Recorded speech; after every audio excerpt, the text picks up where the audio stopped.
Chers amis professionnels des médias, au nom de la commission communication du comité d'organisation congrès du mouvement Cœurs Unis, je tiens à vous remercier pour avoir répondu à notre invitation pour cette conférence de presse qui est animée par le porte-parole principal, l'honorable Évariste Gamana. Sur ces entrefaites, je vais demander très respectueusement au porte-parole principal de notre parti, le mouvement Cœurs Unis, de prendre la parole sur ces propos liminaires. Je vous remercie. Merci.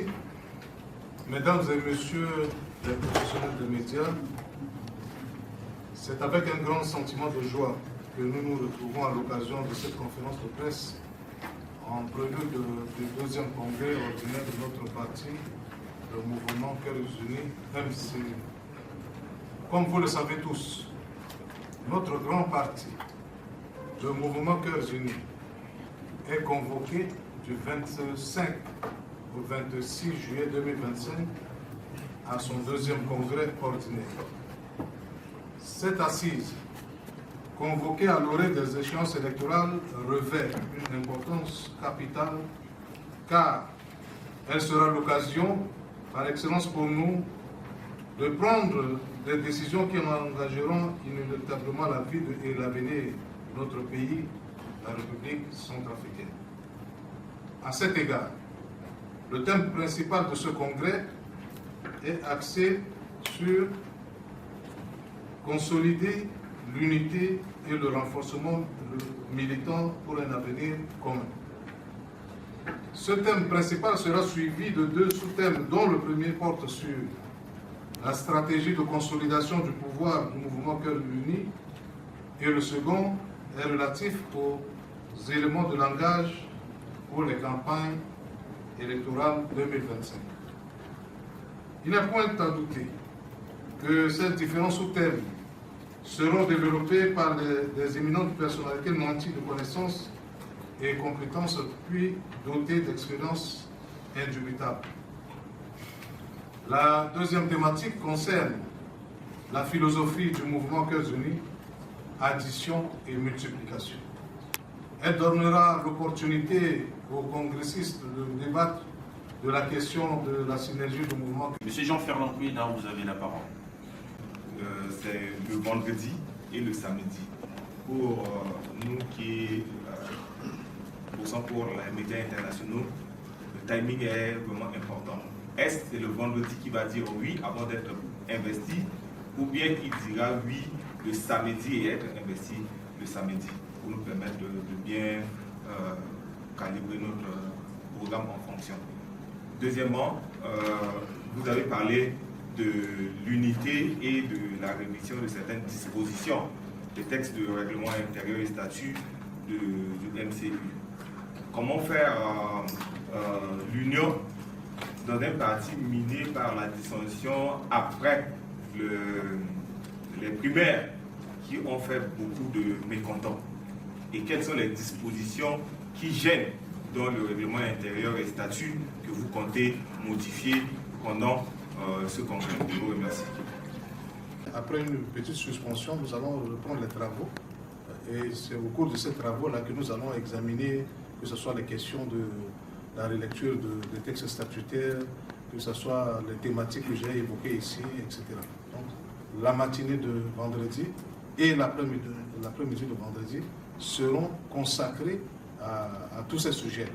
Maintenant, c'est au cours de la journée de samedi que nous allons effectivement traiter de la question de validation d'abord et de l'investiture des candidats aux élections législatives et du candidat à l'élection présidentielle. Donc, pour vous planter le décor, nous avons consacré la journée de samedi à ces questions d'investiture de candidats et principalement l'investiture de notre candidat à l'élection présidentielle, mais qui sera précédée de l'investiture de nos candidats ou de certains candidats qui sont déjà validés par le parti aux élections législatives. Maintenant, vous évoquez la question de l'unité au niveau du parti, eu égard aux dissensions qui viennent du fait des primaires qui ont été organisées. D'abord, je voudrais vous rappeler que nous avons opté pour une démocratie à la base. Ce qui a fait problème en 2020, on a voulu l'éviter cette fois-ci. Éviter à ce que les candidats soient cooptés. Et nous sommes en train de mettre, contrairement en 2020, nous sommes en train de mettre en application les dispositions de l'article 31 des statuts du mouvement Cœur Uni, qui stipule que ce sont les sous-fédérations qui doivent identifier les candidats aux élections législatives et autres et les référer au secrétariat exécutif national. Ce qui n'a pas été le cas, je ne veux pas rentrer dans les détails pour rappeler le contexte de l'époque, mais c'est lié quand même à une situation particulière. Et donc, pour que les sous-fédérations identifient les candidats, nous avons voulu que ça se passe selon une règle démocratique. Supposons que dans la circonscription du premier arrondissement de Bangui, nous n'avons qu'un seul candidat. En ce moment-là, le problème ne se pose pas, n'est-ce pas? Bon, ça a été mal organisé, mais comment vous allez le démontrer?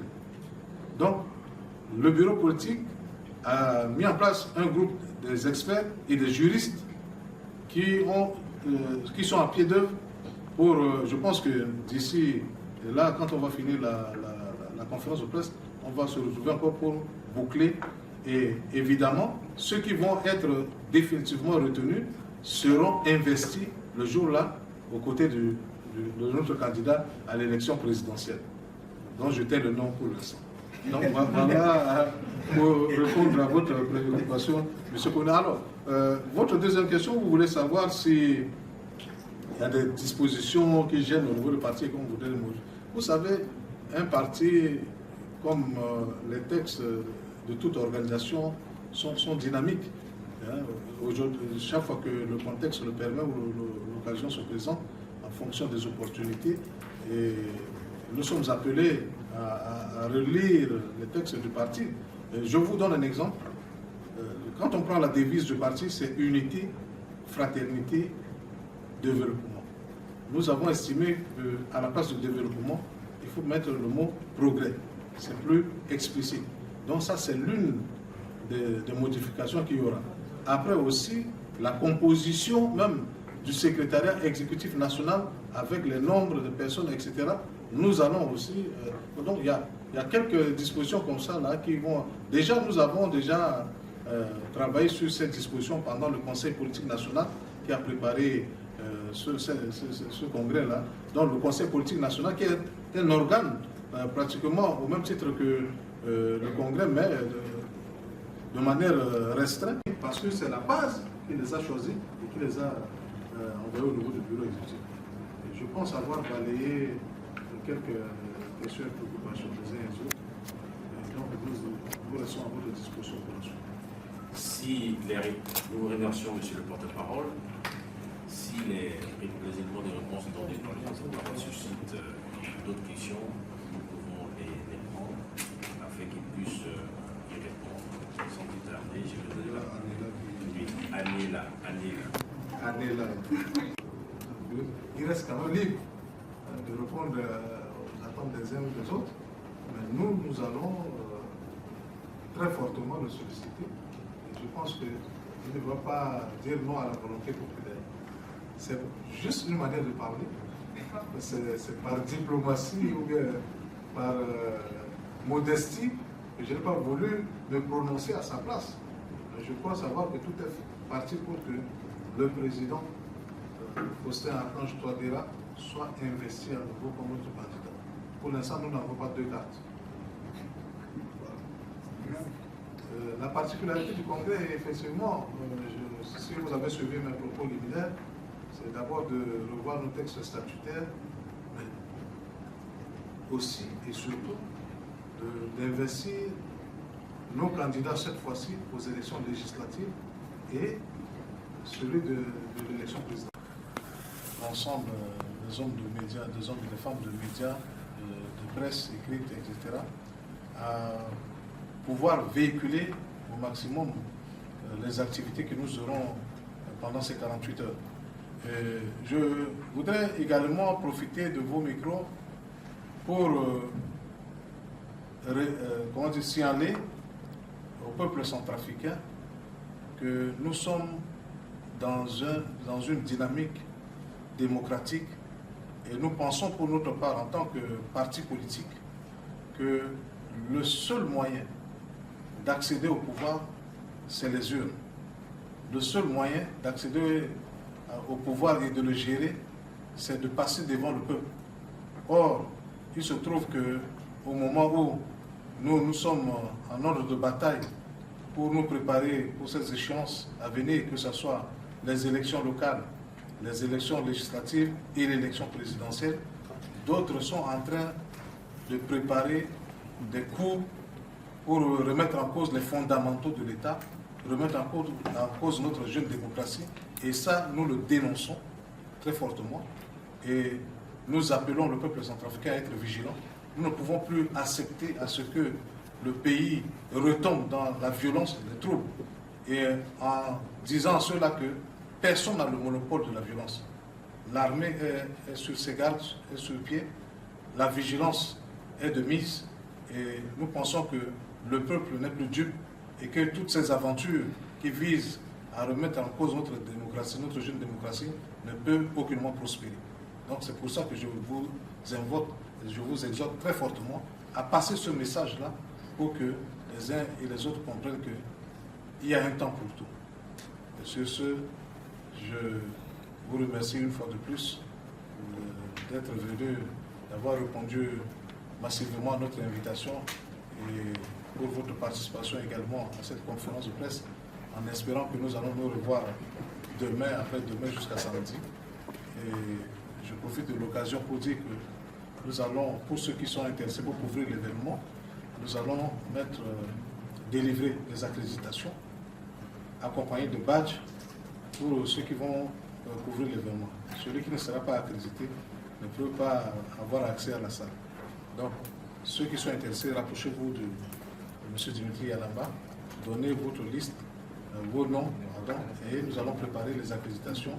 Dès que c'est prêt, demain, il va vous appeler pour que chacun puisse passer décharger. Ça va vous couvrir aussi. Je vous remercie une fois de plus. C'est sur ces orientations.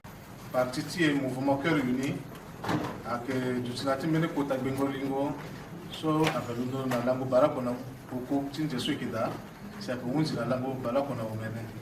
Balu c'est au Mene.